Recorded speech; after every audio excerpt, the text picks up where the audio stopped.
When you can get your brain re-engaged and your spirit back to a state where you embraced learning new things, discoveries, create these new neuropaths in your brain. My God, some of those areas that have been sleeping for a while, they come back. You know what? They come back and your brain's on fire. I just published my first book. That project started 70 years ago. But I finally got it together a few months ago. And through the help of a virtual agent who kind of walked me through the process, which in itself was a little bit painful and very scary. Scary, you know, the stuff that holds us back from doing stuff. I know it's held me back from many things in my life. Fear paralyzes me. It actually paralyzed me for several months. Not all at once, you know, little pockets. A couple of days here, a couple of days there. You know the feeling. Then you beat yourself up for a few days afterwards because you're like, you know, I laid around like a lump for a few days. I did absolutely nothing. And it's hard to just pull yourself out of that deep well, isn't it? I actually talk about that in my book, of how to pull yourself out of some of these dark spots or these dark passages in your life.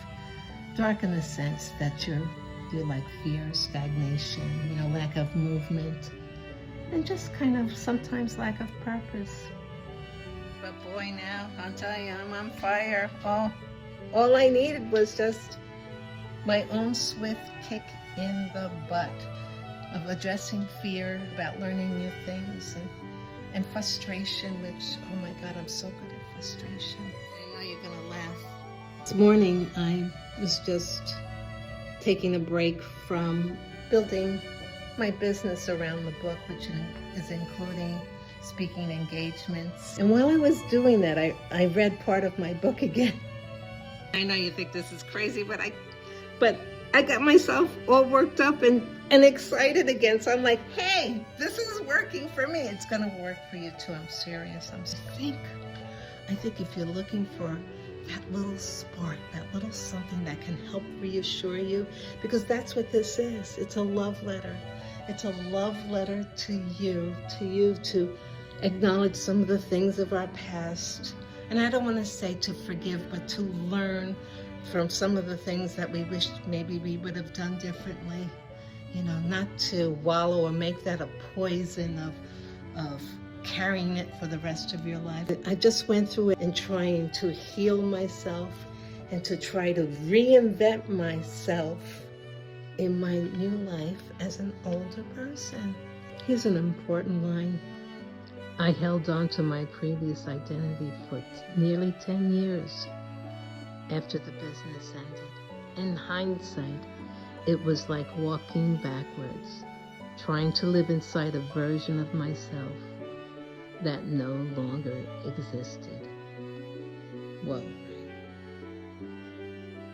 I did that for so many years. I was walking backwards, looking at my past and trying to move forward.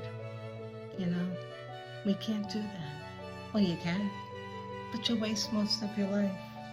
Where you got there because of all the great things that you've done in your life, whether it be through business, through work, through family, through friends, through volunteerism, through being you and what you have contributed to the world, all those things, all the people you've loved, all the people you've helped. And now you're at a point where you've already validated yourself. You don't need that anymore.